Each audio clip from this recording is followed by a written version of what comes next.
अरे पन्ने ही देखो ना यार, ऐसे कैसे पतले देखता है कोई आदमी? ऐसे पतले कैसे देखते हैं? जब नंबर ऑफ पेजेस लिखे रहते हैं तो उससे आसान और कोई तरीका है ही नहीं।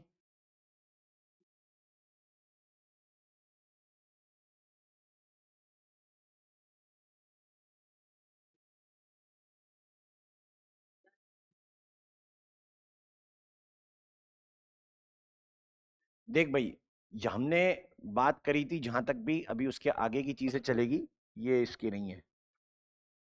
तो हमारे को ये थोड़ा ऐसे थोड़ा लिखा होगा। कोई बात नहीं, एक काम करता हूँ, तुम्हें जैसे लिखाया लिखाया, पहले वाले उचका देते हैं।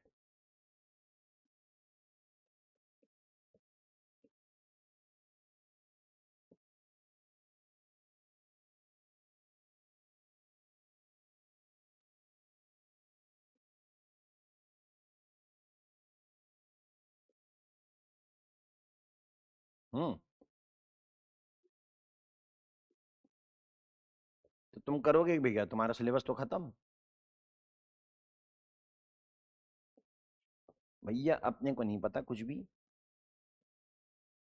इस बारे में, अपने कोई आइडिया नहीं, कोई सलाह नहीं, कुछ नहीं। जो टाइम टेबल लगता है चुपचाप से वो फॉलो करने का बस।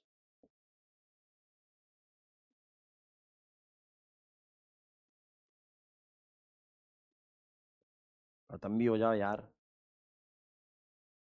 वैसे तो हाथ से सेलेक्ट करके पुराने वाले डिलीट कर देता तुम्हें।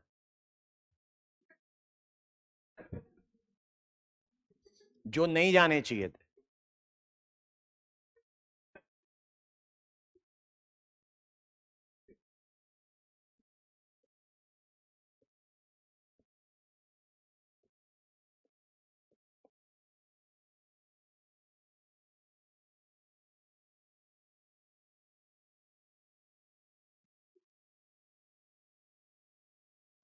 देखो भाई, पहली बात, हम लोग लॉस ऑफ बायोडायवर्सिटी के लिए कुछ रीजन ढूंढ सकते हैं। जैसे मैं कहता हूं, लॉस ऑफ बायोडायवर्सिटी के क्या कारण हो सकते हैं।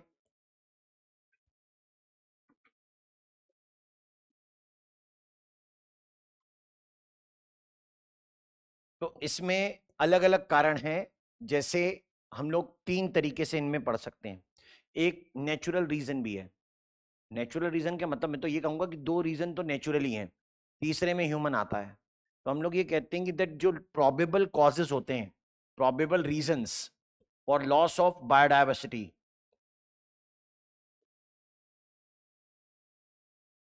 प्रोबेबल रीजंस आर, पहला,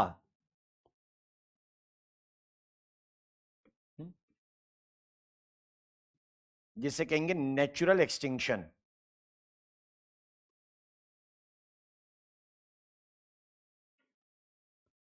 दूसरा होता है मास एक्सटिंक्शन।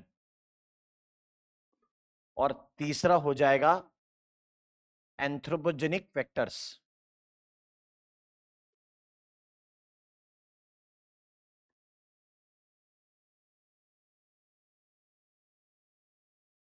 तो ये तीन अलग अलग पढ़े जाएंगे अभी। हम लोग ऐसा करने वाले हैं कि लॉस ऑफ बायोडायवर्सिटी के प्रोबेबल रीजन में पहला जो नाम आता है, मैंने आपसे कहा ना, नेचुरल एक्सटिंक्शन। नेचुरल एक्सटिंक्शन आज होमोसेपियंस है। पहले होमोसेपियंस सेपियंस नहीं था, कोई दूसरे फॉर्म रहे होंगे, जैसे होमो हैबिलिस, होमो इरेक्टस वगैरह वगैरह। ऐसे सब कहां गए वो? We have replace the earlier one. मतलब ये वो वाली बात है कि नई स्पीशी के आने से पुरानी वाली स्पीशी गायब। बेटर फॉर्म पुराने वाले को क्या कर देता है? रिप्लेस कर देता है। तो ये उसका नेचुरल एक्सटिंक्शन हो गया, समझ गए? तो यानी होने वाले समय में ऐसा भी हो सकता है। हमने एक वर्ड पढ़ा था चैप्टर की शुरुआत में जेनेटिक डाइवर्सिटी के अंदर, उसका नाम था इकोटाइप्स। और ये कह रहा था कि वैरायटी होती है अक्सर, किसी स्पीशीज में अलग अलग वैरायटीज होती हैं। और ये जो अलग अलग वैरायटीज होती हैं किसी भी स्पीशीज के अंदर, ये अलग अलग वैरायटीज कई बार एक दूसरे को सुपरसीड करके पूरी स्पीशीज में डोमिनेट भी हो सकती है, स्पीसीएशन का कारण बन सकती है। तो वो नेचुरल एक्सटिंक्शन है। दूसरा होता है कोई उल्का पिंड आया, समझते हैं ना, मीटियोरॉइड्स, ये सारी चीजें आई अंतरिक्ष में से आके धड़ाम से एक जगह पर गिर पड़ी। तो वहां रहने वाली कुछ स्पीशीज ऐसी भी हो सकती है जो एंडेमिक हो, यानी वो किसी और जगह पर ना मिलती हो, तो वो क्या हो गई? सब खत्म। अब पहले थोड़ा ना जू वगैरह होते थे कि जानवर को एक जगह से उठाया और दूसरी जगह ले गए और वहां जाके रख दिया। पहले ये सब तो था नहीं। जस्ट इमेजिन करके अगर कोई भी दुनिया में किसी भी तरीके का जू ना हो, तो जिराफ किसी और जगह दुनिया में न मिल रहा हो, सिर्फ एक ही कॉन्टिनेंट में मिलता है, क्या है? ऑस्ट्रेलिया। वहां आए धूमकेतु कहाँ?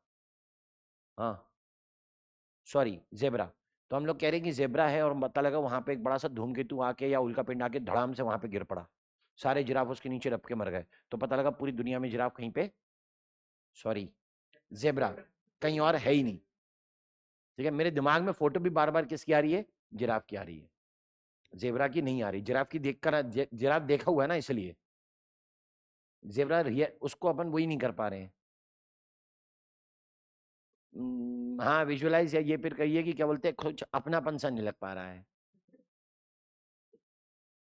ठीक है, हाँ, तो इसीलिए क्या बोलते हैं, ज्यादा मजा नहीं आ रहा है।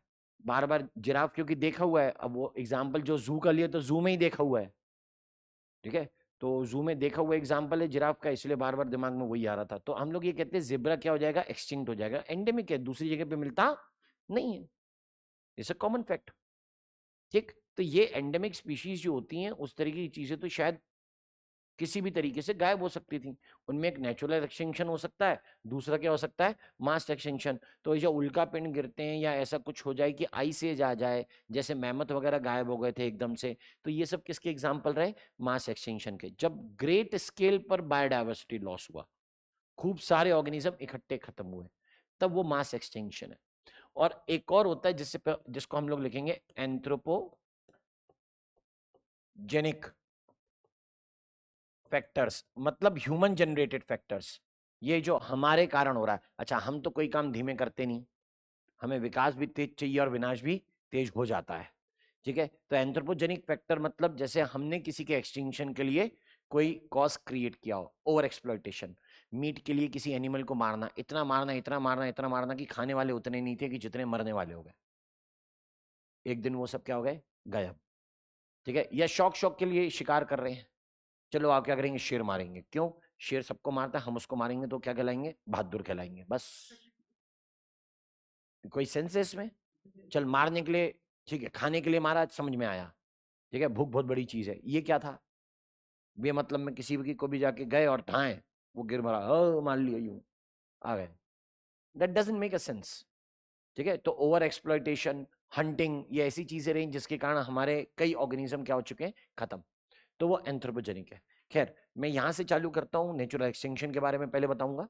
ठीक है, नेचुरल एक्सटिंक्शन नेचुरल प्रोसेस है, तो ज्यादा तो मैं इसके बारे में क्या बताऊं, इतना कह सकता हूं कि दैट ये तो होना ही था, यानी उस स्पीशी को बेटर फॉर्म में चेंज होना ही था।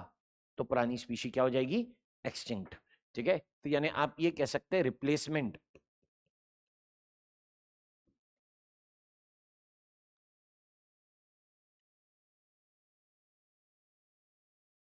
of the species by its evolved form in the nature। ठीक है, जैसे हम लोग ये कह सकते हैं एंशियंट ह्यूमनॉइड्स हमारे जैसे जो थे, है ना, उसकी जगह कौन आ गया है आज? Modern man. ऐसा नहीं सर, वुमेन नहीं लिखा आपने, मैन मतलब ह्यूमन ही है। Homo sapiens, sapiens.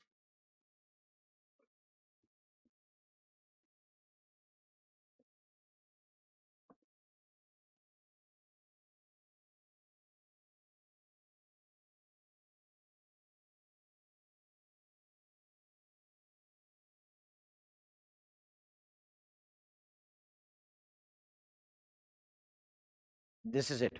अगला, इसके अलावा मास एक्सटिंक्शन की बात करते हैं, तो मास एक्सटिंक्शन को कैसे मेंशन करेंगे? मास एक्सटिंक्शन का मतलब मैंने बोला ना, ड्यू टू एनी कैटास्ट्रॉफ, प्रलय, समझते हैं ना, प्रलय, प्रलय आ गई सर। ठीक है ना, तो हम लोग ये कहते हैं कि that loss of large biodiversity,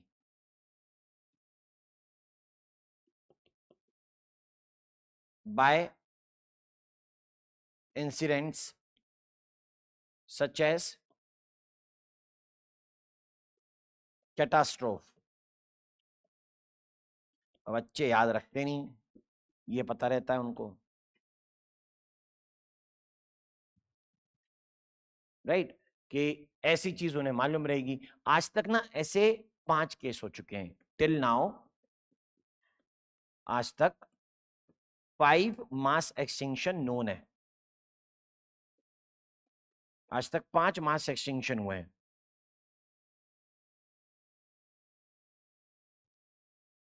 और बोल रहे हैं कि छठा चलेगा।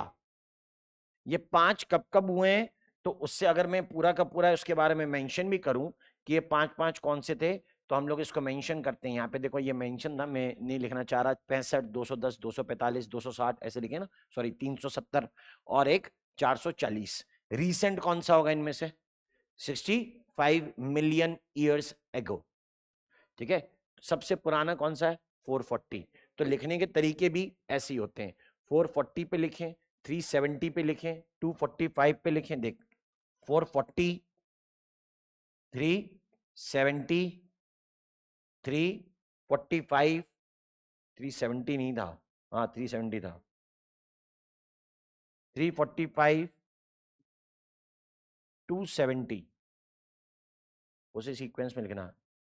370, 245 हो गई गलती, 370, 245 है।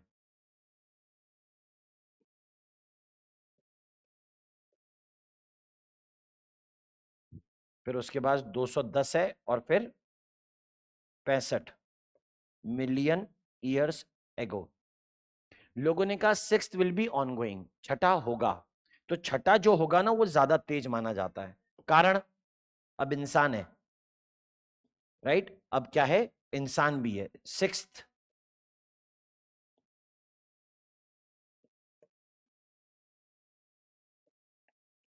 ऑनगोइंग मास एक्सटिंक्शन,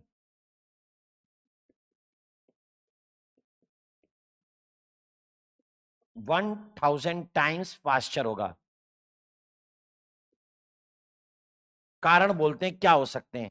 बढ़ता प्रदूषण, ठीक है, बढ़ता प्रदूषण एक कारण हो सकता है कि प्रदूषण के बढ़ने के कारण इस तरीके से ऑर्गेनिज्म ज्यादा जल्दी अफेक्टेड हो रहे हैं, सेटल नहीं हो पा रहे हैं इकोसिस्टम में।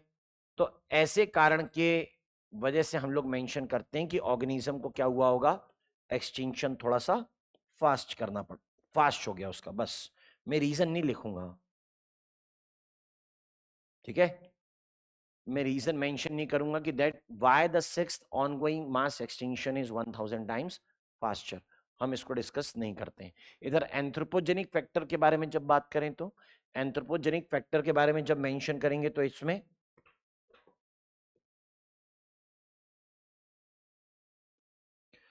सबसे पहली बात, एंथ्रोपोजेनिक फैक्टर को जब पढ़ते हैं तो हम लोग कहते हैं कि इसका मतलब हो गया ह्यूमन रिलेटेड, ठीक है, due to human interference.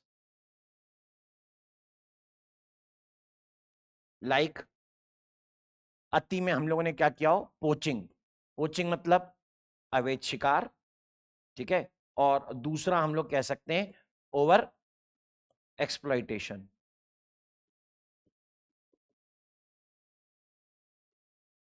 Etcetera, ठीक है, ये वाली चीजों के कारण ज्यादा रहा हो। ये फास्टर क्यों है इसके कारण पूछ सकते हैं भैया, अगर इसके कोई कारण पूछेगा ना तो कह देना एक रीजन तो ह्यूमन है, एक रीजन क्या है, ह्यूमन, और दूसरा रीजन क्या होगा, पोल्यूशन। इतना इनोवेटिव कौन पूछेगा, कोई नहीं, ठीक है। तो ये 3 पॉसिबल रीजन है। अब हमने और कैटेगराइज करने की कोशिश करी कि लॉसेस किस कारण से होते हैं, तो हमारे पास फिर से नाम आते हैं 4 चीजों के, और वो 4 चीजें ऑब्वियसली ह्यूमन रिलेटेड भी होंगी, डायरेक्टली या इनडायरेक्टली। कैसे ह्यूमन रिलेटेड है, हम उनका नाम देते हैं इविल क्वार्टेट।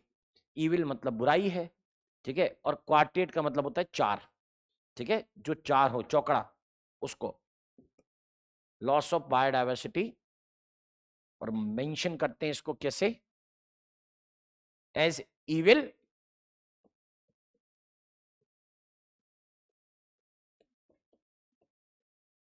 क्वार्टेट।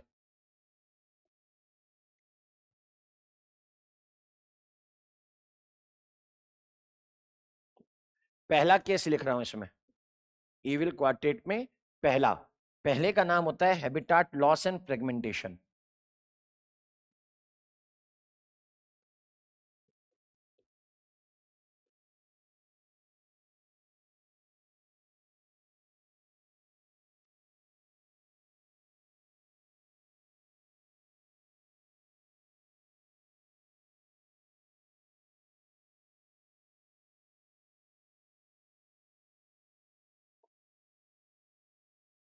अगर किसी जंगल को काटा जाए तो उसके क्या इफेक्ट होंगे।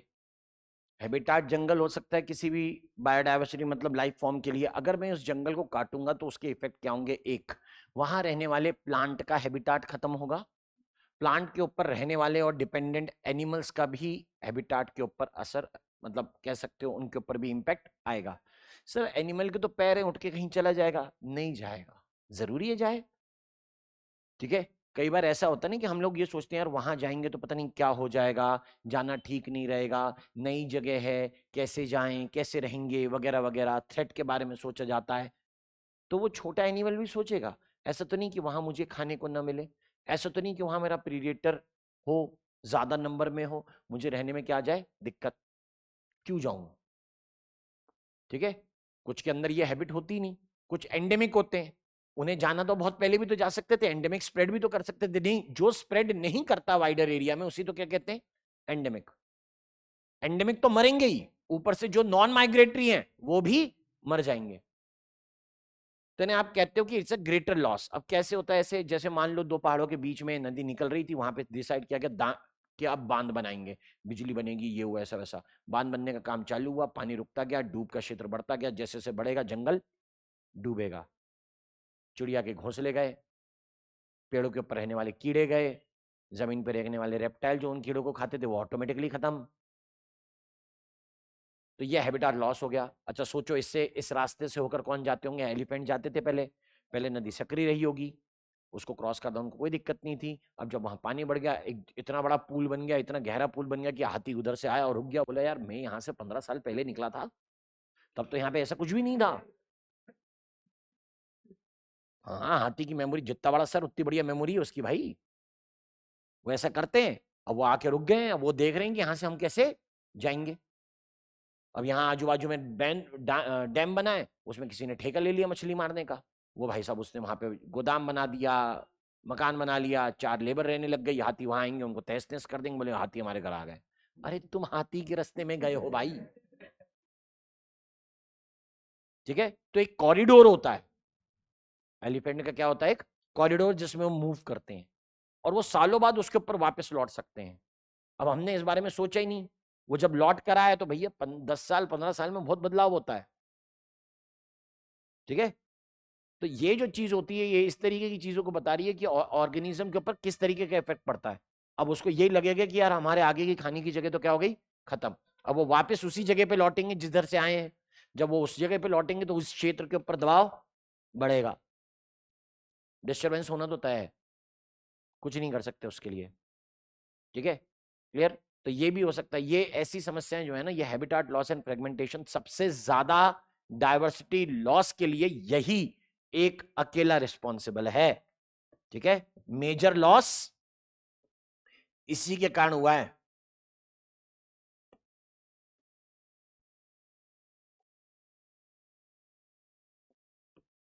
Primary cause of biodiversity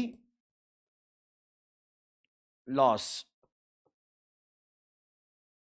right, actual में बायोडायवर्सिटी लॉस के लिए प्राइमरी रीजन इसी को माना जाता है। ठीक है, अभी हम लोग एक लिस्ट भी बनाएंगे, एनसीईआरटी में कुछ डेटा दिया है उसकी लिस्ट बना के लिखेंगे हम लोग, वो काम आएगा हमारे लिए।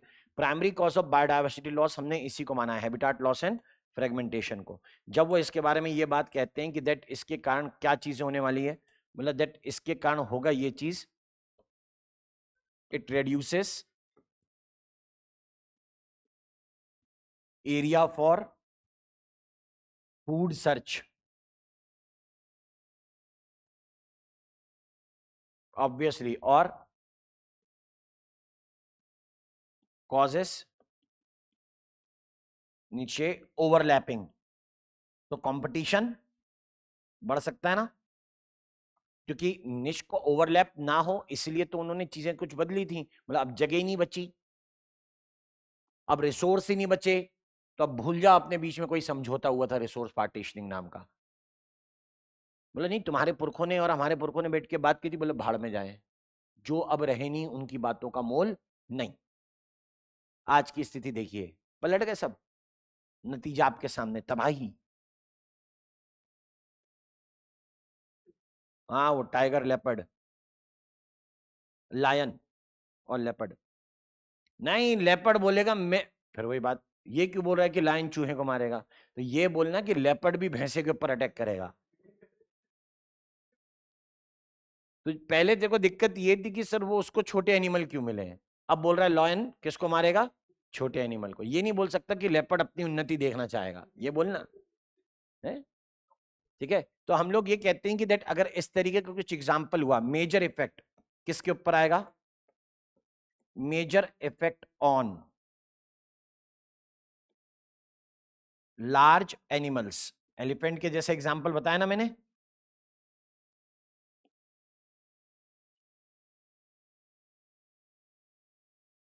या ऐसे लिखो,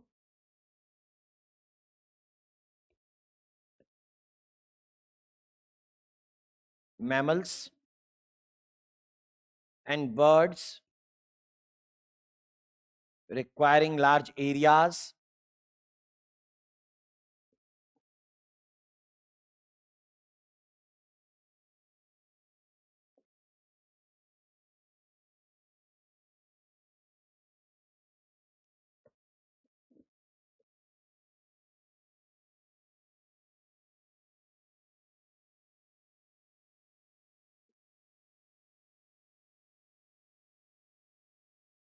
माइग्रेटरी एनिमल्स।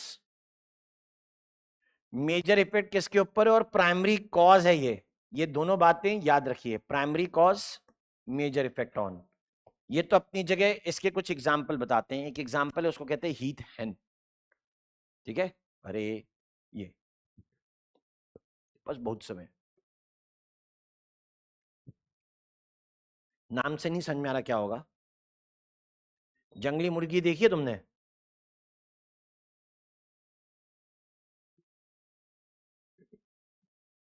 जंगली मुर्गी नहीं मालूम तेरे को,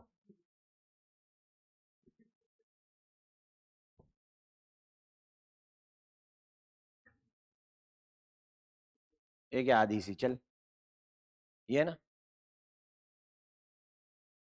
अरे ये नहीं देखी होगी, ये एक्सटिंक्ट हो गई है, लेकिन अपने पे भी कुछ जंगली मुर्गी टाइप की होती हैं।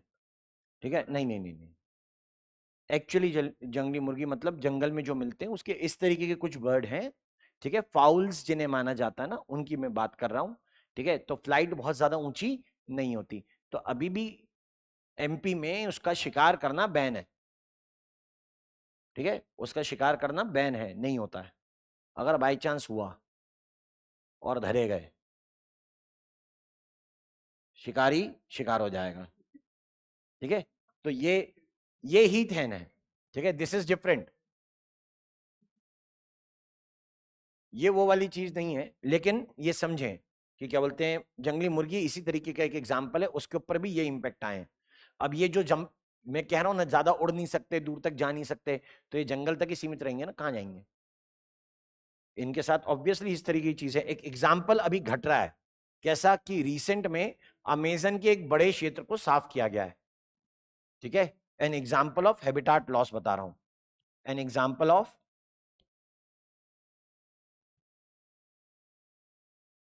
Habitat loss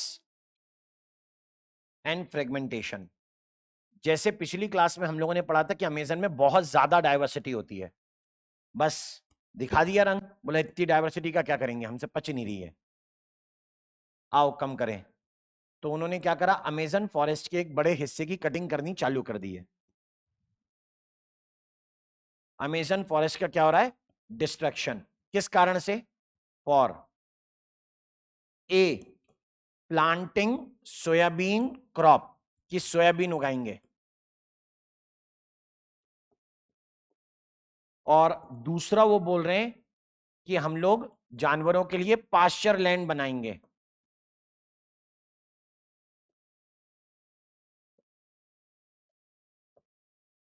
for meet yielding animals, कि जिनसे मीट मिले, ऐसों के लिए चारागाह बनाएंगे, चरने के लिए जगह बनाएंगे।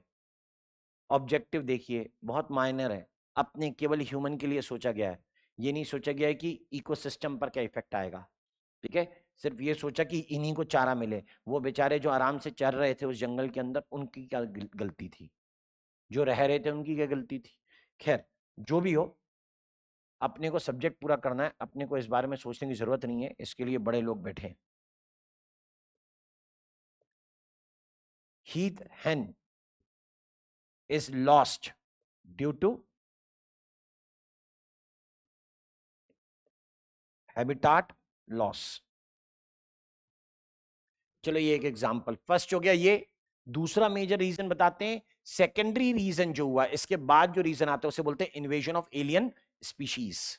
एलियन स्पीशीज मतलब एग्जॉटिक, जो उस एरिया में लगती ना हो, उसके लिए जगह किसी को उसको ले आया जाए एक नए एनवायरमेंट में। तो this is first, this is second. Second की बात मैं कर रहा हूं,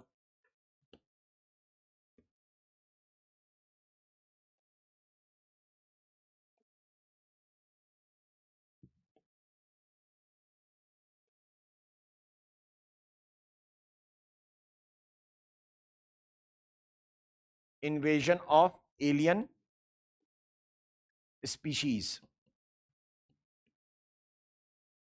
एलियन स्पीशीज को हम लोग एग्जॉटिक भी बोल सकते हैं।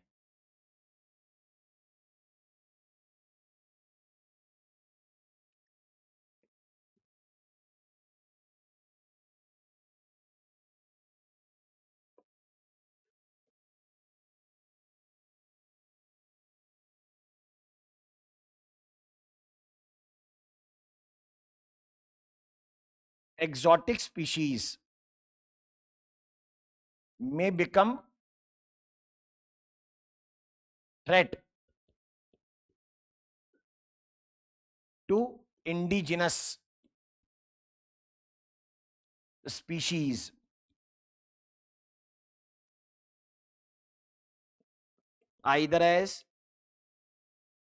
either one due to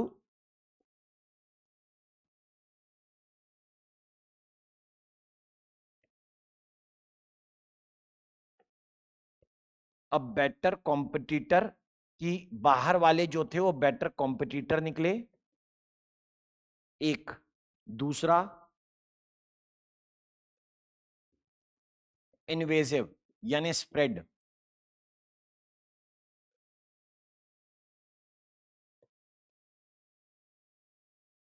date cause indirect effects. या तो बेटर कॉम्पिटिटर हो गई या इंटरफेरेंस जैसे इफेक्ट को क्रिएट कर दिया, मतलब दूसरे के स्प्रेड को रोक दिया। मान ले किसी जगह जलकुंभी है, इकार्निया अंग्रेज कहेंगे, वाटर हाइसिंथ कहते हैं, ठीक है। अब अगर किसी तालाब के ऊपर इकॉर्निया लग रहा है तो इसका मतलब क्या होगा? दूसरा कुछ भी नहीं लगेगा। तो ये उसने किसी को मारा नहीं, लेकिन किसी को लगने दिया नहीं। वो किसी का कॉम्पिटिटर कहां से हुआ? जब उसके रास्ते में कोई आ ही नहीं रहा है। समझे? ये वैसी वाली बात है। तो देखें जरा इसके एग्जाम्पल कुछ हैं क्या? तो यहां पे एक्सोटिक स्पीशीज का मतलब एलियन स्पीशीज है, ठीक है, जो बाहर से आई। इन्वेजन का मतलब होता है अटैक, तो बोल ही सकते हो, लेकिन ये भी बोल सकते हो कि बहुत ज्यादा फैल रहा है, स्प्रेड कर रहा है, ठीक है। कुछ एग्जांपल्स बताता हूं, जैसे एक एकॉर्निया, दूसरा है लेंटाना। जानते हो दोनों को? लेंटाना सुना है? नहीं सुना? वो देखिए ऐसी झाड़ी सी होती है, उसके ऊपर ना ऐसा फूल लगता है जिसके अंदर छोटे छोटे और फूल होते हैं, 5-7 कलर के एक साथ। अरे बिल्कुल देखा है तुमने। और ये भी बोल दोगे सर यहां से हॉस्टल जा रहे होते तो वहां पे दिखता है। पक्का देखा है, पक्का।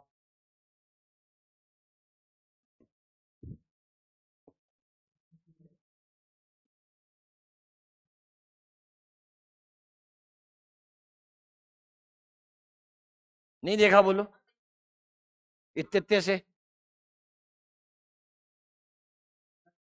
हाँ हाँ, हर कहीं।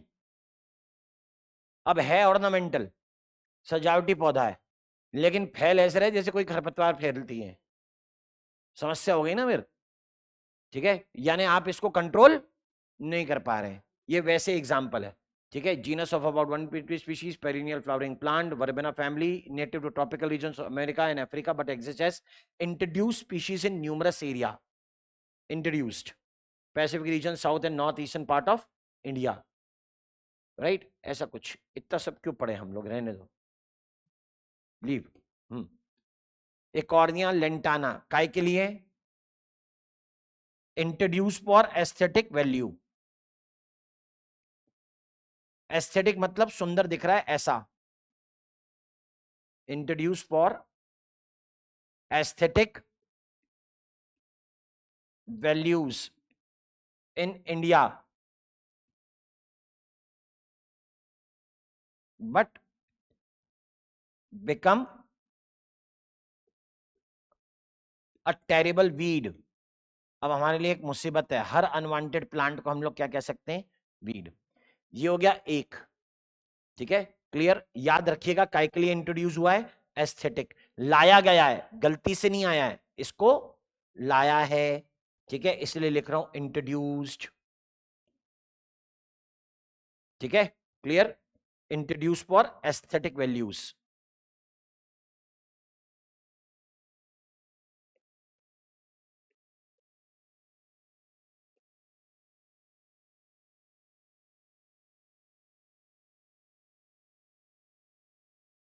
अगला क्या कह सकते हैं वो भी जान लो। तो अगले के बारे में ये कहते हैं Eichhornia lantana introduce what kind of factors, तो वो भी जान लीजिए। तो जब इसके बारे में मेंशन करता हूं तो हमारे पास और भी एग्जांपल है, ऐसा थोड़ा ना कि यही रुक जाएं। दूसरे एग्जांपल इंडिया के लिए ही पहले। ठीक है, देश प्रथम। तो उसके लिए हम लोग बात करते हैं अगला एग्जांपल, अफ्रीकन कैटफिश। नाम है क्लारियस।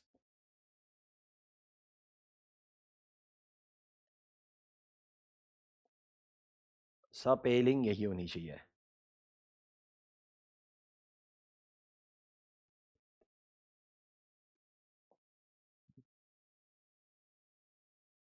इज डेंजरस फॉर इंडिजिनस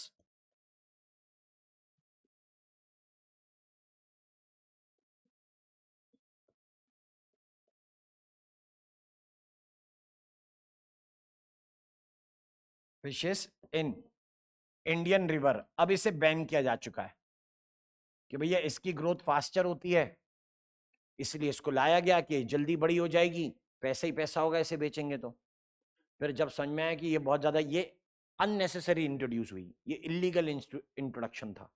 ठीक है, ये इलीगली इंट्रोड्यूस की गई है, मतलब एथिकली नहीं, this was illegally introduced.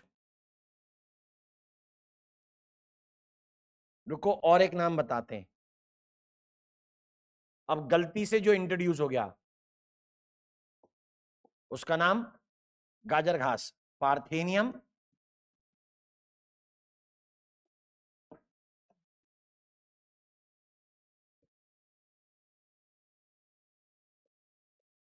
got accidentally introduced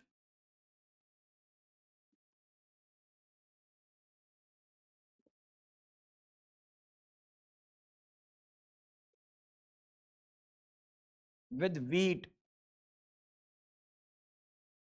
is another invasive weed।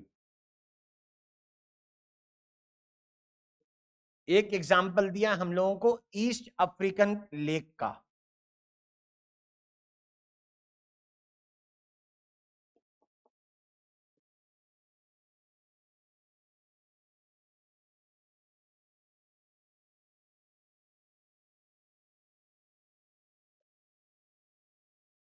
Nile perch in lake Victoria of east Africa.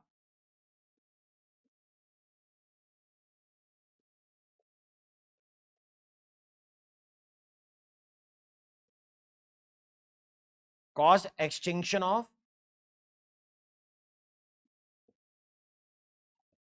200 kinds of cichlid fishes। अरे इसकी स्पेलिंग देख, किताब में मिलेगी चिचलिड की। CIC ना, हाँ, CICHLID।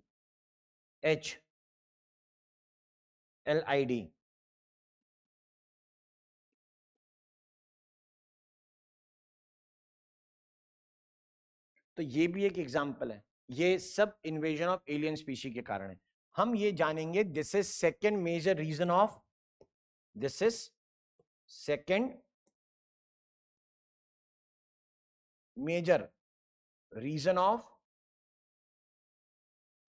Biodiversity loss. पहला था हैबिटाट लॉस, दूसरा होगा इन्वेजन ऑफ एलियन स्पीशीज।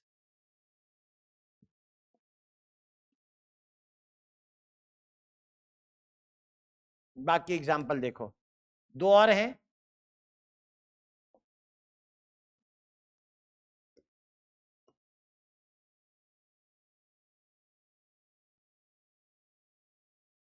एक जिसे कहेंगे ओवर एक्सप्लॉइटेशन,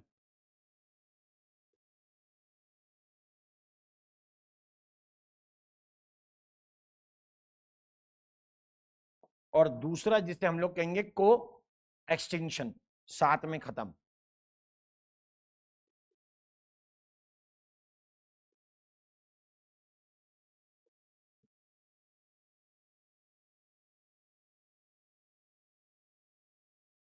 ओवर एक्सप्लॉइटेशन, अति कर दी किसी की, ठीक है ना, उस रीजन से कोई खत्म हो जाए तो उसे हम लोग काय में लिखते हैं, ओवर एक्सप्लॉइटेशन में।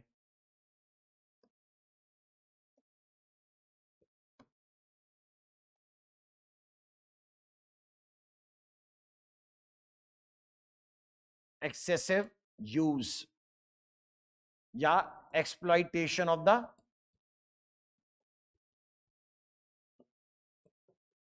Organism leading to its loss, उसका जीन पूल खत्म। इसके एग्जाम्पल भी हैं।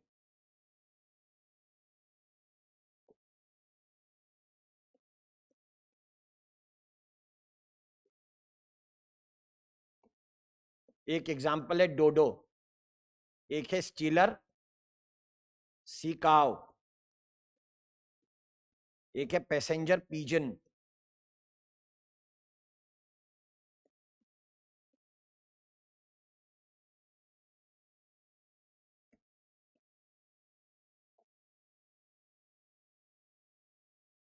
And one is quagga.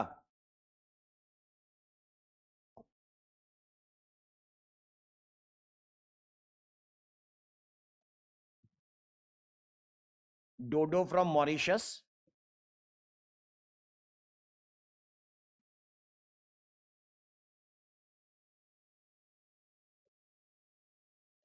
Stealer sea cow from Russia, quagga from Africa. इनके गायब होने के कारण ओवर एक्सप्लॉइटेशन है।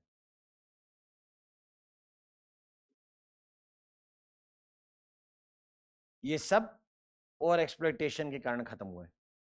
उधर बात आती है को एक्सटिंक्शन। को एक्सटिंक्शन का मतलब होता है जो साथ में जिएंगे वही साथ में मर गए।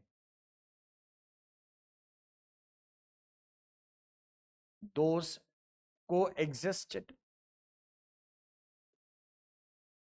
को इवॉल्व एज एग्जाम्पल, क्या बोलते हैं इसको, म्यूचुअलिज्म।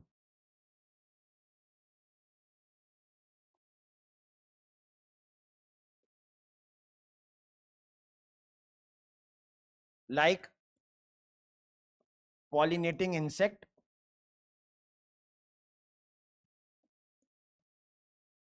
और यहां बोलेंगे फ्लावरिंग प्लांट। ये ऐसा हो सकता है, मैं ये नहीं कह रहा नीचे वाले एक्सटिंक्ट हो गए ना, मैं ऐसा नहीं कह रहा हूं, मैं कह रहा हूं ऐसा हो सकता है कि ये साथ में खत्म हो जाए। मौत का नाम होता है प्रोन्यूबा, ठीक है। और दूसरा जो नाम है उसको हम लोग मेंशन करते हैं, वास्प है, Blastophaga.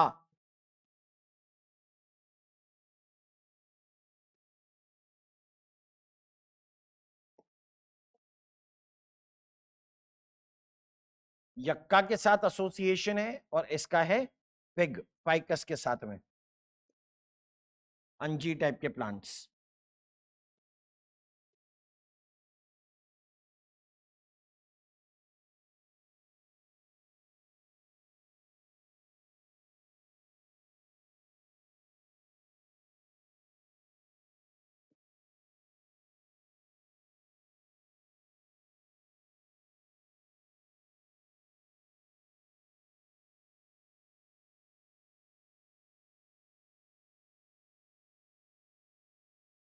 That is what we say, ये को एक्सटिंक्शन का केस, ठीक है।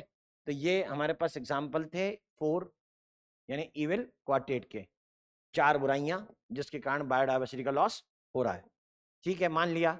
अभी मुद्दा ये है कि कितने अभी तक लॉस्ट हो चुके हैं, अभी तक एनवायरमेंट से कितने गायब हो चुके, उनकी भी तो गिनती होनी चाहिए। तो IUCN करके या WCU, IUCN का फुल फॉर्म हम लोग लिखते हैं international union for conservation of nature and natural resources, last class में हम लोगों ने लिखा था। हम कहते हैं पिछले 500 सालों के अंदर, अब तो इसे 525 बोलना चाहिए, किताब 2004 के बारे में लिख रही है, ठीक है। तो in the last 500 years extinction के नंबर 784 है, जबकि लास्ट 20 ईयर्स में, अब इसे 40 बोलना चाहिए, तो खैर लास्ट 20 ईयर में कितने, 27। Currently facing threat of extinction 15,500 से ज्यादा।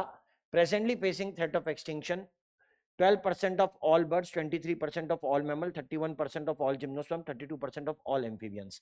मुझे क्या दिख रहा है, सबसे ज्यादा खतरा किसके ऊपर है, एम्फीबियंस पर, ठीक है। मुझे दिख रहा है कि सबसे ज्यादा खतरा एम्फीबियंस पर है। आखिर थ्रेटेंड स्पीशीज का कंसेप्ट होता क्या है, IUCN टोटली ऑर्गेनिज्म को 8 लिस्ट में बांटता है, कितनी, 8, ठीक है। इनमें से मैं ये कह सकता हूं, एक होती है एक्सटिंक्ट जो खत्म हो गया, एक होते हैं एक्सटिंक्ट इन वाइल्ड जो जंगल या वाइल्ड एरिया के अंदर खत्म हो गए हों, किसी बायोस्फीयर रिजर्व वगैरह के अंदर होते हो बस। उसके बाद आता है क्रिटिकली एंडेंजर्ड, फिर आता है एंडेंजर्ड, फिर आता है वल्नरेबल। ये पहले 5, इनमें से जिनकी गिनती मतलब रखती है, एक्सटिंक्ट की तो रखती नहीं, वो तो खत्म हो गया, अब उसके बारे में क्या ही गिनेंगे। एक्सटिंक्ट इन वाइल्ड की इंपॉर्टेंट हो सकती है, और बाकी तीनों critically endangered, endangered and vulnerable, इनको बोलते हैं थ्रेटेंड स्पीशीज, ठीक है। ये थ्रेटेंड स्पीशीज है, इनके ऊपर ध्यान करना ज्यादा जरूरी है कि ऑर्गेनिज्म खत्म हो सकते हैं। जो इमीडिएट फ्यूचर में खत्म होने वाला हो, इतने कम नंबर हो, वो क्रिटिकली एंडेंजर्ड। जो कमिंग फ्यूचर में खत्म होने वाला हो, ठीक है, वो एंडेंजर्ड। जो उससे आगे के फ्यूचर में खत्म होने वाला हो, हाँ, आज, कल, परसों, ऐसा बोल लो, ठीक है। तो ऐसे में हमारे पास ये बात आती है कि कुछ रीसेंट एक्सटिंक्शन, जैसे बोला ना पिछले 200 साल के अंदर कितने गायब हुए, उनके अंदर नंबर भी है। उनके अंदर जैसे डोडो है, क्वागा है, थैलेसिनस चिल्लसिका हुआ है, और 3 सब स्पीशीज ऑफ टाइगर है, ठीक है। टाइगर की स्पीशीज के नाम है जावन बाली और कैस्पियन। ये रशिया से स्टिलर सिकाओ, ऑस्ट्रेलिया से थाइलाजेन, अफ्रीका से क्वागा, मॉरिशस से डोडो गायब हुए हैं। मैंने सबसे ज्यादा थ्रेट एम्फीबिया पर देखा, और मैं ये लिखता भी हूं इस तरीके की बात को कि extinction across the taxa are not random, they are showing a specific pattern.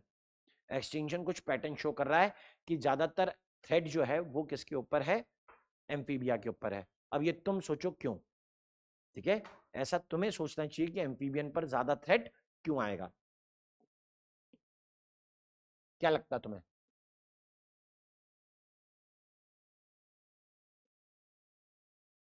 अरे जब एवोल्यूशन हो रहा था तब इनकी जरूरत रही, अब इस बात को हुए सैकड़ों साल हो गए, हजारों साल।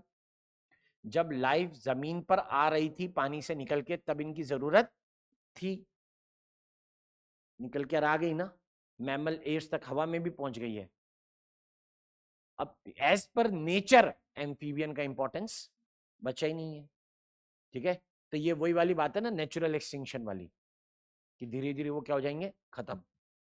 तो why should be conserve biodiversity, मैं इसको 3 तरीके से समझता हूं, मेरे अपने लिए, राइट, नेचर के लिए, और तीसरा तुम्हें तुम्हारे होने वाले बच्चों की कसम या तुम्हारे बच्चों की कसम। ऐसा क्यों? कि जैसे कोई कहता है, यहां से उल्टा पढ़ते हैं, कि जैसे कोई कहता है कि भाई इतनी दौलत कमा के क्या करेगा, छाती पे ले जाएगा अपनी, सब यहीं रह जाएगा, क्यों कमा रहा है इतना? तो बोलता है कि नहीं, अपनी अगली पीढ़ियों के लिए कमा के रख रहा हूँ, पता नहीं कैसे निकलेंगे, अगर नहीं रह पाए अच्छे से तो। बोला हाँ तो ठीक है, एक काम कर, पैसा कमाया ना, हाँ, अगर उनको ऑक्सीजन ही नहीं मिलेगी तो तू क्या करेगा? बात तो सही है। तो बोला पेड़ लगा। मतलब जो तुम्हारे आजू बाजू में बायोडायवर्सिटी, वो तुम्हारी नहीं है, किसकी है? फ्यूचर जनरेशंस की है, उनके लिए उसको कंजर्व करो। मैंने कहा ना, तुम्हें तुम्हारे बच्चों की कसम।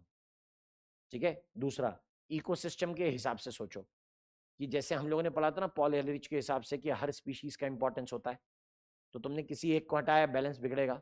तो नेचर के बहुत सारे काम होते हैं, जैसे पॉलिनेशन करना, सॉइल बनाना, रेनफॉल, किसी जगह की खूबसूरती, सीनिक ब्यूटी उसके कारण है। ठीक है, और भी बहुत सारी चीजें हैं जो नेचर चलाता है, डिकम्पोजिशन नेचर के कारण है, न्यूट्रिएंट साइकिल नेचर के कारण है, एनर्जी फ्लो नेचर के कारण है। अगर ये सारी चीजें ना होंगी तो अर्थ पे रहना मुश्किल हो जाएगा। तो ये सोचो कि इकोसिस्टम ऐसी सर्विसेज प्रोवाइड करता है, जैसे अमेजन को कहते हैं लंग्स ऑफ द प्लानेट, क्योंकि अर्थ की एटमॉस्फेयर में 20% ऑक्सीजन कहाँ से आ रहा है? अमेजन से। तो बोलते हैं कि अमेजन को तुम डिस्ट्रॉय कर रहे हो, ये जो ऑक्सीजन आती है सिर्फ प्लांट से आती है, और कोई इसका सोर्स होता भी नहीं है, तो तुम क्यों डिस्ट्रॉय कर रहे हो? ये नेचर के लिए बचाओ। ठीक है, तो नेचर को बचाओगे तो खुद बचोगे। ऊपर वाला कैसा है? सिर्फ अपने लिए सोचना। अपने लिए सोचने का मतलब मैंने तुमको बताया ना क्या, ये सोच कि मुझे पेड़ से क्या मिला, दवाई, मुझे पेड़ से क्या मिला, लकड़ी, क्या मिला, फाइबर, क्या मिला, चारा। ठीक है, बहुत ही चीजें मिली हैं जिससे पैसा मिल रहा है, समझ रहे हो? देखा ही है, बाकी पुष्पा के बारे में जानते ही हो, सरकार पलट सकता था वो, पैसा बहुत है उसके पास में, कहां से आया? पेड़ से, राइट, कहां से आया? पेड़ से आया। यानी आप ये कहते हो कि that there is a huge revenue potential in the forest, लेकिन उसको इस तरीके से खत्म करने का कोई लॉजिक समझ में नहीं आता। और अगर आप चाहते हो कि वो रेवेन्यू आपको मिलता रहे, तो उसके लिए जंगल को बचाना भी पड़ेगा।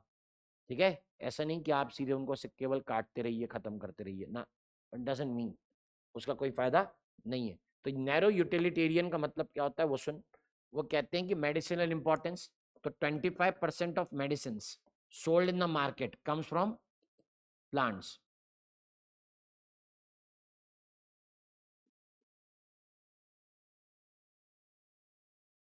ये करीबन 25,000 प्लांट स्पीशीज से आती है। ठीक है, ये लाइन दी हुई है किताब के अंदर पूरी पूरी। ये 25% of the drugs currently sold in the market world wide are derived from 25,000 species of plant.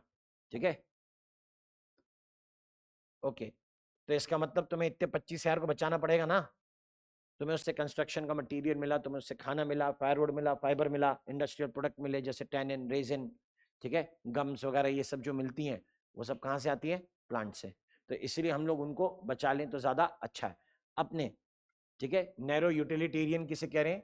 Human centric approach, human centric approach, अपनी अप्रोच में रखें बस, कि हमारे लिए क्या फायदे हैं। तो इसलिए बायोडाइवर्सिटी को बचाओ कि हमको इससे इतने सारे फायदे हैं। दूसरा, दूसरा हम लोगों ने कहा ब्रॉड यूटिलिटेरियन। ये तो मानव का नेचर क्या है? उसका तो नेचर ये है कि उसको कुछ भी मिला वो बस यही सोचेगा यार इससे क्या किया जा सकता है। मैंने कई बार ऐसे लोगों को देखा है मार्केट के अंदर, कि वो किसी नई दुकान के ऊपर जाते हैं, वहां देखते हैं कि कुछ ऐसा सामान रखा हुआ है जिसका उनको समझ में नहीं आता क्या करते हैं, लेकिन खरीद लेते हैं। वो सोचते हैं कुछ तो होता होगा। समझ में आई बात? वो है ना वो जापानी दुकानें, हाँ, उसमें सिलिकॉन वगैरह की कई सारी ऊट पटांग चीजें मिलती हैं। तो I have literally seen many people जो उसमें से कुछ ना कुछ ऊट पटांग आइटम खरीदते हैं। ठीक है, अब उसमें कई सारे कैसे कैसे आइटम है, ऐसे आइटम है कि शीशे के ऊपर लगाने के लिए एक जिराफ है, क्यों लगाऊं? नहीं लगा, अच्छा लगेगा बे, ये क्या बात हुई? ये वो वाली बात हुई कि ये फालतू का खर्चा हुआ।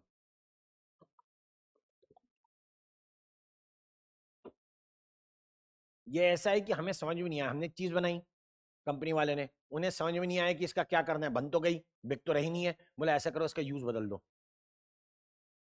तो शायद कोई लोग लेने लग जाए। मतलब बनाया तो हमने खेलने के लिए था, लेकिन मार्केट में बिका नहीं, तो इसका एस्थेटिक फील ले आओ कि भैया इसको लगाने से चीजें कैसी लग रही हैं, सुंदर लग रही हैं।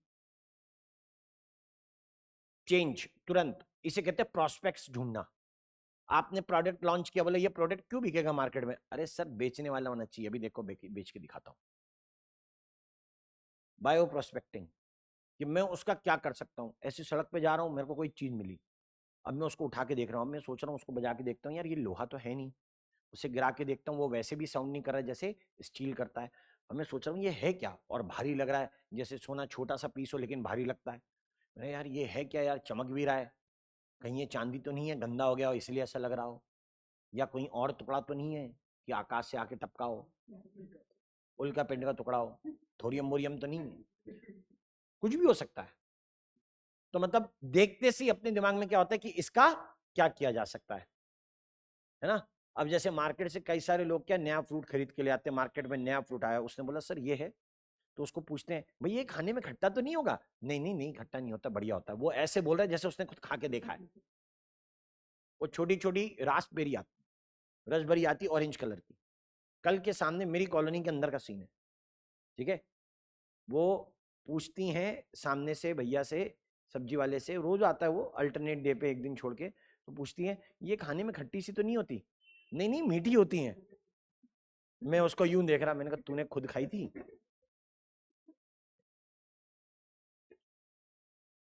मैंने ऐसे इशारे करके पूछा, मैंने कहा तूने खुद खाई है कभी? तो वो हंसने लग गया। तो वो शक की निगाह से मेरी तरफ देख रही हैं, तो मेरे से बोलती हैं भाई साहब आपने टेस्ट करी है कभी? मैंने कहा हाँ। मतलब कैसी होती है? मैंने खट्टी। अब दोनों व्यक्ति मुझे घूर रहे हैं, दुकान वाला भी और वो भी। उनको देखने में अच्छी लग रही है, कितनी चिकनी सी है, सॉफ्ट सॉफ्ट, स्ट्रॉबेरी उतनी सुंदर नहीं दिखती जितनी सुंदर वो दिख रही है। और दुकान वाला बोला पीट दिया ग्राहक तूने मेरा। भाई होती है, सीधी बात। नहीं खाई तो बोल दो कि भैया मैंने खाई नहीं है, तुम टेस्ट करके देख लो। अच्छा वो भाई टेस्ट भी नहीं करने देना चाहता, क्यों? डिब्बे में पैक है। हमने कैसे खाई है? उसको ना पूरा ऐसे गुच्छा बनाते थे, और जैसे अनानास नहीं होता वैसे दिखती थी, अंदर से उसकी पत्तियां सूखी सूखी इकट्ठी करके अंदर से गठान बांध के धागे के साथ ऐसे गुच्छा बना के बेचा जाता था। दिल्ली में हम रहते थे, छोटे थे, तो हम लोग तब ऐसे ही खाते थे। दुकान के पास गए, भैया मीठी है कि खट्टी है? टक निकाली, निकल गए। अब यहाँ पे जब दिखती है तो लोग बाग क्यूरियोसिटी से पूछते भैया खाने में क्या होगा। फिर मैंने ऐसे पूछा, मैंने कहा आप एवोकाडो खाती हैं? हाँ वो तो अच्छा होता है। मैंने कहा फिर ये भी खाओ, ये भी अच्छा होता है। मैंने कहा ये रोज मिलेगा मेरे को सब्जी वाला, ये तो गलती से टकराई है आज। कॉलोनी में और भी लोग रहते हैं। मैंने कहा ये सब्जी वाले मेरे को रोज मिलेगा, रोज मेरा मुंह ताकेगा, बोलेगा मेरे से सब फल खरीद के ले जाता है और रोज काम खराब कर देता है। अब मेरा बच्चा 2 साल का उसके पास जाता है, जाके खड़ा हो जाता है उसके बाद, के मतलब केला, पूरा बोलना नहीं आता उसको, के केला। तो एक केला उससे लेकर आ जाता है, तो मतलब हम खरीदते 6 हैं, एक वो वहीं खा चुका होता है, 5 हम घर लेकर आते हैं बाद में। तो जब भी नीचे घूमने जाएगा तो उसको क्या चाहिए? सब्जी की दुकान देखकर केला, के फेवरेट फ्रूट है उसका। तो हम क्या करते हैं, अलग अलग साइज का, मतलब अलग अलग तरीके का, तो ज्यादा पका वाला वो वहीं खा लेगा, ठीक है। ज्यादा पका केला उसको वहीं पे दे देता है वो। बाकी 5 केले ऐसे होते हैं जो पूरे पके नहीं होते, तो वो हम ले आते हैं। मैंने कहा ये रोज का काम है हमारे बच्चे का। मैंने कहा जबरदस्ती व्यवहार खराब होगा, रहने दो। हमने बोल दिया, मैंने कहा आप फिर ले लो, कोई दिक्कत नहीं है, सही लगेगा आपको खाने में। अबे जो एवोकाडो खा सकता है वो कुछ भी खा सकते हैं, उसमें कोई स्वाद ही नहीं होता, इतना बकवास फल है वो। तो उसे क्या कहते हैं? देखते से अंदाजा लगाना कि इसका काम मेरे लिए क्या है, उसे क्या कहते हैं? बायो प्रोस्पेक्टिंग कहते हैं, ठीक है। ये डेफिनेशन काम की है, इसके ऊपर क्वेश्चन आएगा, आ सकता है, ठीक है। क्वेश्चन डेटाबेस के ऊपर कम समी आया है। ब्रॉड यूटिलिटेरियन आर्ग्यूमेंट मतलब इकोसिस्टम, एक मिनट, नेचर के लिए रोल। अगर ये सोचें कि तुमने नेचर को डिस्टर्ब किया तो नेचर अपना ही रोल परफॉर्म नहीं कर पाएगा। जैसे हमें दिया है कि major role in providing ecosystem services, बोला उदाहरण के लिए बताइए। बोला उदाहरण ऐसा है जैसे न्यूट्रिएंट साइकिलिंग होती है, nitrogen cycle, sulphur cycle, phosphorus cycle, soil formation होता है, डिकम्पोजिशन होता है, एसेट्रा। आगे लिखा हुआ है ना, आगे और भी लिखे हैं, जैसे यहां लिखा है पॉलिनेशन, ठीक है, यहां लिखा हुआ है ऑक्सीजन का लिबरेशन, ठीक है, यहां पे ऑक्सीजन का लिबरेशन भी लिखा हुआ है। तो oxygen in the earth atmosphere सिर्फ एक ही तरीके से आएगी ना, दैट विल बी, वो किसके कारण होगी, सिर्फ और सिर्फ फोटोसिंथेसिस के कारण। अगर प्लांट खत्म, ऑक्सीजन का कोई सोर्स नहीं। अब यहां इसीलिए अमेजन फॉरेस्ट ने, क्योंकि 20% ऑफ अर्थ एटमॉस्फेयर के बराबर ऑक्सीजन दी है, तो इसलिए बोलते हैं अमेजन बराबर lungs of the planet.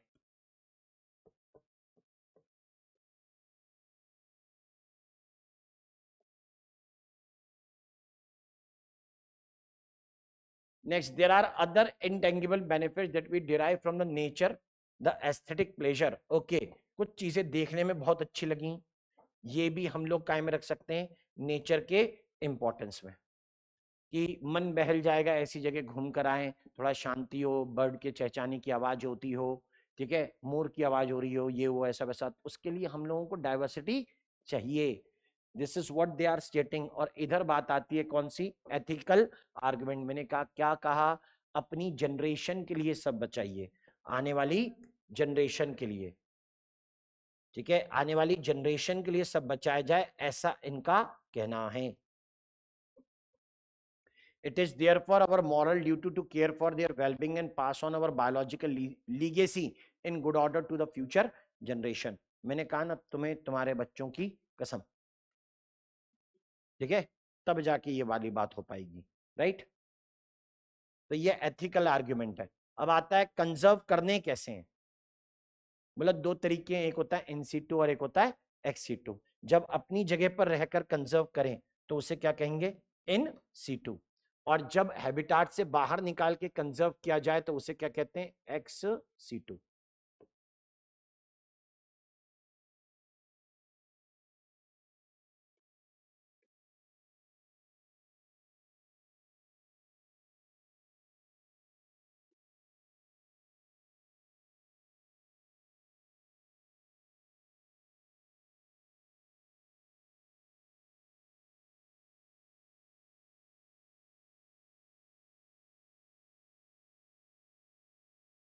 In situ conservation,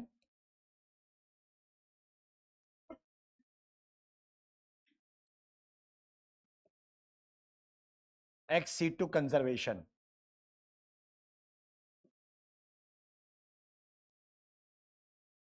तो इन सीटू और एक्स सीटू के बारे में जब हम लोग मेंशन करते हैं तो इसके क्या कैरेक्टर आते हैं वो जानो। पहला कहते हैं इन सीटू कंजर्वेशन के बारे में, within the protection, within the, या protected within environment, protected within environment. तो इसका मतलब ये पूरी वाइल्ड लाइफ को बचाना हो गया। जहां वो रहेगा उसका हैबिटाट भी तो बच जाएगा ना, कि कोई एनिमल को बचा रहा हूं तो इसका मतलब उसका हैबिटाट भी ऑटोमेटिकली बच गया, क्योंकि उसके हैबिटाट में उसको रखा जा रहा है। जबकि यहां पर हम लोग XC2 मतलब प्रोटेक्शन, एक minute, organism captain protected environment, यहां प्रोटेक्टेड एनवायरमेंट में रखा है।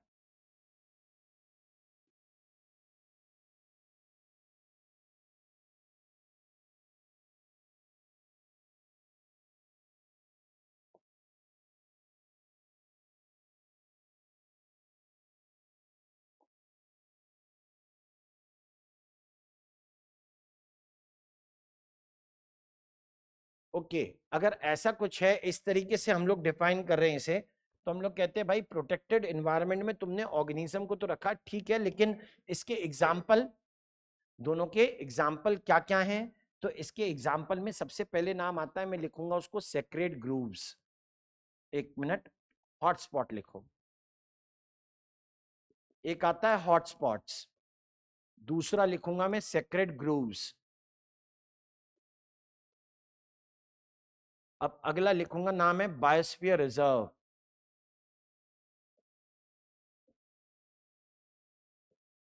एक लिखना है नेशनल पार्क। एक लिखूंगा जिसका नाम है वाइल्ड लाइफ सेंचुरी।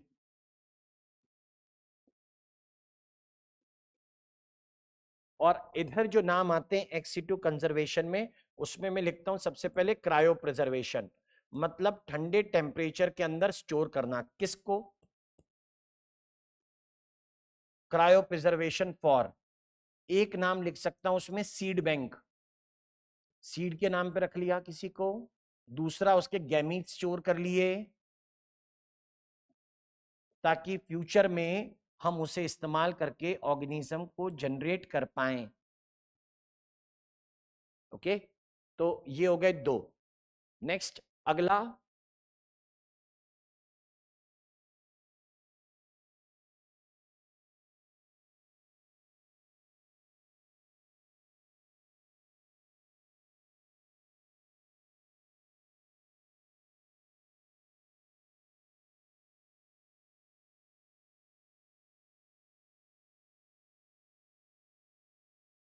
अगला देखें। अगली जो बात आती है इसमें, तो वो क्या आ जाएगी? बोलते हैं इसके अलावा भी एग्जाम्पल आते हैं, जैसे हमने देखा एक, उसका नाम है बॉटनिकल गार्डन, प्लांट के लिए होता है। एनिमल के लिए होता है जूलॉजिकल पार्क। और एक हम पढ़ेंगे वाइल्ड लाइफ सफारी। ये लोग इसी में कंफ्यूज होते हैं, लो मैंने आमने सामने लिख दिए हैं, वाइल्ड लाइफ सेंचुरी, उधर वाइल्ड लाइफ सफारी।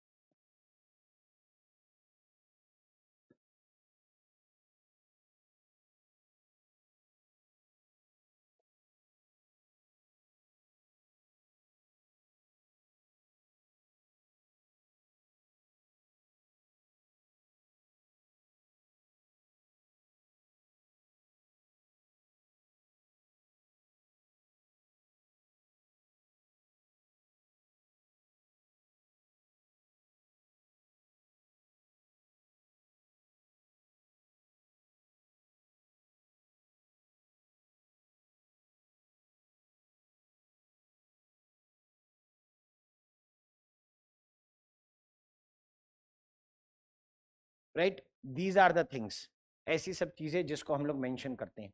अब इनमें से सबके बारे में थोड़ी थोड़ी डिटेल है। जैसे हॉटस्पॉट का मतलब वो वाली जगह होती है जहां पर हम लोगों ने ये देखा कि थ्रेट ऑफ एक्सटिंक्शन ज्यादा है, मतलब बायोडाइवर्सिटी लॉस कैसा हो रहा है, ज्यादा तेजी से हो रहा है। तो हमने ऐसी जगहों को काय में डाल दिया, हॉटस्पॉट्स में डालने की कोशिश करी, ताकि वहां पर बायोडाइवर्सिटी लॉस को कम किया जा सके। तीन शर्तें हैं बायोडाइवर्सिटी लॉस को रोकने के लिए, ठीक है, हॉटस्पॉट बनाने के लिए। तीन जरूरी शर्तें, तीन आवश्यक शर्तें हैं। एक, वो जगह जो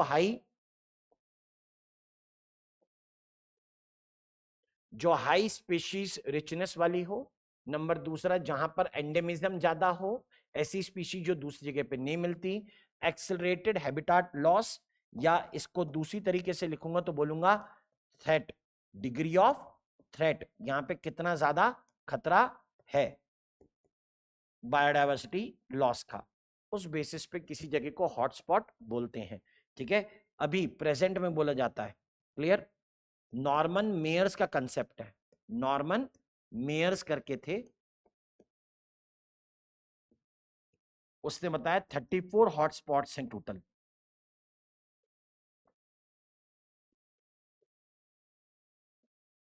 इंडिया में 3 हॉटस्पॉट्स आते हैं,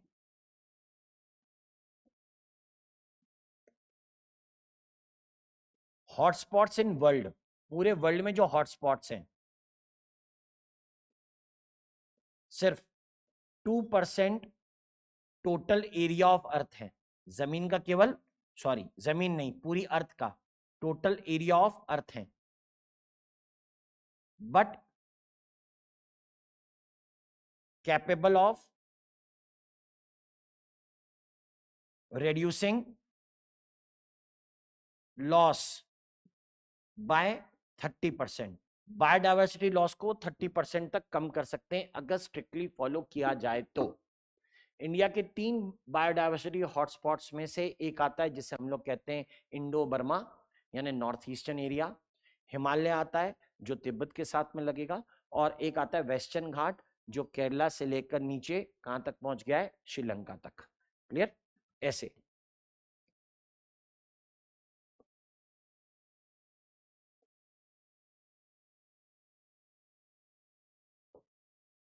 ये रहे, ठीक है, इंडिया के 3 हॉटस्पॉट्स। नेक्स्ट अगला, in situ conservation in India को अगर मैं पढ़ूं तो इंडिया में इन सीटू कंजर्वेशन की कहानी बहुत बहुत लाजवाब है, इसलिए क्योंकि हमने काफी हद तक कंजर्वेशन को प्रमोट किया है और हम उसमें बहुत ज्यादा सक्सेसफुल हुए भी हैं इन एक्चुअल। ये नंबर 450 से ज्यादा है, नीचे की वैल्यूज को छोड़ देना, उतने की जरूरत नहीं पड़ रही। एक्चुअल हम ये कहते हैं कि भाई इंडिया जो जगह है ना, इंडिया में ग्लोबल एरिया का सिर्फ 2.4% है, वर्ल्ड के एरिया का सिर्फ 2.4% एरिया किस में आता है, इंडिया में। फिर उसके ऊपर कहते हैं कि ग्लोबल बायोडायवर्सिटी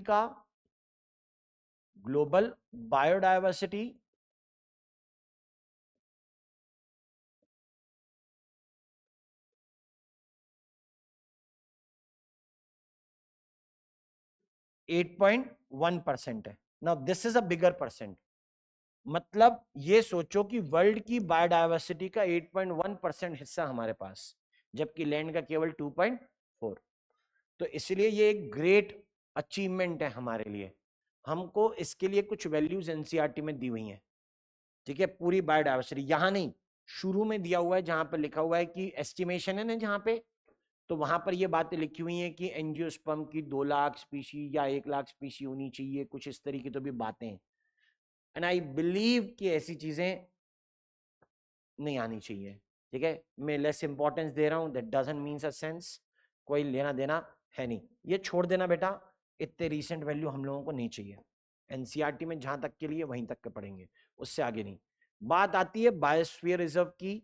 बायोस्फीयर रिजर्व बाकी किसी भी इंसिटू कंजर्वेशन से अलग इसलिए भी है क्योंकि इसके अंदर न केवल पूरी वाइल्ड लाइफ को इकट्ठा किया गया, प्लांट एनिमल, बल्कि लाइफस्टाइल ऑफ द ट्राइबल्स, वहां पे ट्राइबल्स को भी जोड़ लिया गया है। यानी अगर कोई ह्यूमन सिविलाइजेशन उस बायोस्फीयर रिजर्व में रहती है तो उन्हें भी क्या माना जाएगा, कंजर्व्ड, कि वो अपने ट्रेडिशनल तरीके से रहे। जैसे अंडमान निकोबार का बहुत एरिया है, ठीक है, ऐसा मध्य प्रदेश की भी कुछ हिस्से के अंदर आता है, तो यानी वहां के ट्राइबल को भी वैसे रखेंगे अनडिस्टर्ब्ड, उनको अलग एडवांटेजेस दी जाए। ओके, तो ये वाली बात जो होती है, यानी आप कह रहे हो इट इंसर्स कंजर्वेशन ऑफ लैंडस्केप, मतलब देखो bio reserve includes landscape, ecosystem, species and genetic resources, सारी चीजों को इंक्लूड करेगा, कुछ नहीं छोड़ा है।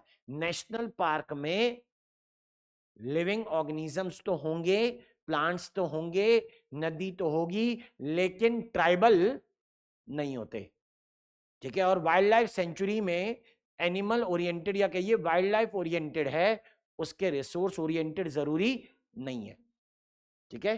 तो यानी आप कह सकते हो कि इनमें से बायोस्फीयर रिजर्व सबसे बड़े एरिया को भी कवर करता होगा और सबसे ज्यादा डायवर्सिटी को बचाने की भी कोशिश उसी में है, बाकी उतने ज्यादा नहीं, ठीक है। इसलिए वाइल्ड लाइफ सेंचुरी के नंबर भी बहुत ज्यादा है भाई। एक बायोस्फीयर रिजर्व के अंदर 3 हिस्से होते हैं, और वो जो 3 हिस्से बायोस्फीयर रिजर्व के अंदर होते हैं उन्हें कुछ इस तरीके से मैं बना सकता हूं कि यहां जानबूझ के पता नहीं क्यों गोला बनाते हैं, जो भी हो बनाते तो बनाने दो।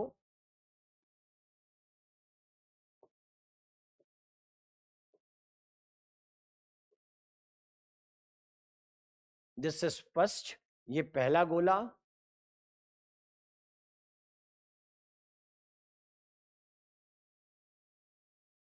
ये दूसरी बेल्ट बनाई जहां लोग घूमने जा सकते हैं,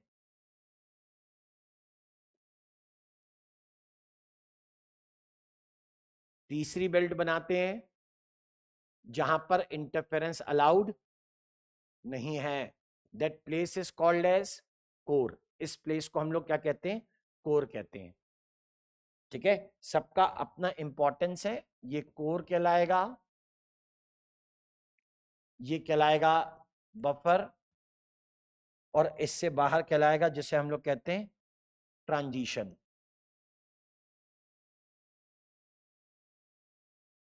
तो सबने पूछा कि क्या अलाउड है, क्या अलाउड नहीं है, तो हमने कहा कि भैया ये बताओ टूरिज्म कहां अलाउड है इनमें से। ठीक है, और रिसर्च एजुकेशन कहां अलाउड है, ऐसा देखो। क्लियर? तो टूरिज्म सेंट्रल कोर में अलाउड नहीं है, बफर में अलाउड है, ट्रांजिशन में अलाउड है, रिसर्च एजुकेशन सब जगह अलाउड है। ह्यूमन सेटलमेंट कहां होती है? सिर्फ ट्रांजिशन में। ह्यूमन सेटलमेंट कहां पर है? सिर्फ ट्रांजिशन में। लो ये बना दिया। और इधर चलो,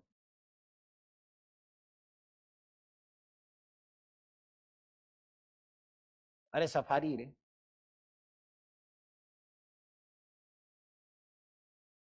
जिप्सी जाती है रे, कमांडर कहां जाती है? राइट, ऐसा रिसर्च के जैसी चीजें या एजुकेशन टाइप की चीजें सब जगह अलाउड है। ठीक है, यहां पर भी रिसर्च का काम चल रहा है, यहां भी रिसर्च का काम चल सकता है, यहां पर भी चलता है। ठीक है भाई, काउंटिंग करनी है, कैसे करनी है, कैसे सिखाएंगे? वहां जाना पड़ेगा ना, जहां निशान मिलेंगे। ऐसे ही होता है। ठीक है, फिर नेशनल पार्क दिया है, फिर वाइल्ड लाइफ सेंचुरी दी है, उसमें कुछ नहीं, सेक्रेड ग्रुव की बात हो रही है। सेक्रेड मतलब पवित्र, रिलीजियस या स्पिरिचुअल महत्व होता हो, कि जंगल हमारे देवता हैं, इनको कोई हार्म ना पहुंचाए। उन्होंने देवता इसलिए माना क्योंकि उसी से हम लोगों को सब कुछ मिल रहा है। उनका कहना है कि फूड, फॉडर, फाइबर, ये 3 ऐप हम लोगों को मिल रहे हैं, इसलिए हमें जंगल को क्या रखना होगा? बचा के रखना होगा। ये सेक्रेड ग्रुप का थॉट है। तो जब ये सेक्रेड ग्रुप का थॉट है तो इसमें ट्राइबल लोगों का इम्पैक्ट ज्यादा है। जैसे मेघालय में खासी जयंतिया, राजस्थान में Aravalli hills, western Ghat in Karnataka and Maharashtra, Surguja, Chanda, Bastar areas of Madhya Pradesh. मतलब एनसीईआरटी तब छपी है जब छत्तीसगढ़ का अस्तित्व भी नहीं था। सरगुजा छत्तीसगढ़, समझे? ये तब से डेटा छापते हुए चल रहे हैं। और भी है, इसमें लेक भी हो सकती है, sacred lake, Pushkar lake, sacred lake हो गई, जहां पानी, वहां पे अगर क्या मिल जाए? लेक मिल जाए। पूरे पुष्कर में आजू बाजू में देखोगे क्या है? रेत, बीच में क्या है? पानी। तो पुष्कर लेक को बोल दिया सेक्रेट लेक। सेक्रेट प्लांट्स हैं कई सारे। ठीक है, तो ये सेक्रेट प्लांट कह के, सेक्रेट लेक कह के, सेक्रेट पहाड़ी या सेक्रेट जंगल कह के, इस तरीके से भी बायोडायवर्सिटी को बचाने का एक तरीका हो गया। ठीक है, मान लिया। दो इंपॉर्टेंट बातें सुने, सब एफर्ट कर रहे हैं कि बायोडायवर्सिटी बचे। 1992 में यूएनईपी के अंडर अर्थ समिट हुआ रियो डी जेनेरियो में, जिसके अंदर न्योता किया गया या कहा गया कि हम सबको साथ आना चाहिए और सस्टेनेबल डेवलपमेंट के बारे में बात करनी चाहिए। ठीक है, मेन कंसर्न क्या थी वो वाली बात सुनिए। ठीक है, मेन कंसर्न थी हमारी क्या? To take appropriate measure for conservation of biodiversity. जगह का नाम Rio de Janeiro, year 1992। Earth summit कहलाता है historic convention on biological diversity. सीधे पूरी लाइन के साथ याद रखो। जबकि 10 साल बाद जब दोबारा से मिले तो उसके अंदर 190 कंट्रीज थी जो तैयार हो गई। किस बात के लिए? Commitment to achieve by 2010 reduction in the current rate of biodiversity loss. ठीक है, और साथ में क्या था? सस्टेनेबल यूटिलाइजेशन ऑफ बेनिफिट्स, यानी सस्टेनेबल डेवलपमेंट। ठीक, इस तरीके की बात हम लोग कहते हैं। ऑब्जेक्टिव याद रखना है। मेनली तो क्वेश्चन जगह के बारे में आती है कि वर्ल्ड समिट कहां हुआ, अर्थ समिट कहां हुआ, मेन चीज तो यही बोलते हैं। ठीक है, रियो डी जेनेरियो ब्राजील, 10 साल बाद रियो +10 कहते हैं, world summit 2002 to Johannesburg. That's it, यही सब चीजें बस, और कुछ भी नहीं।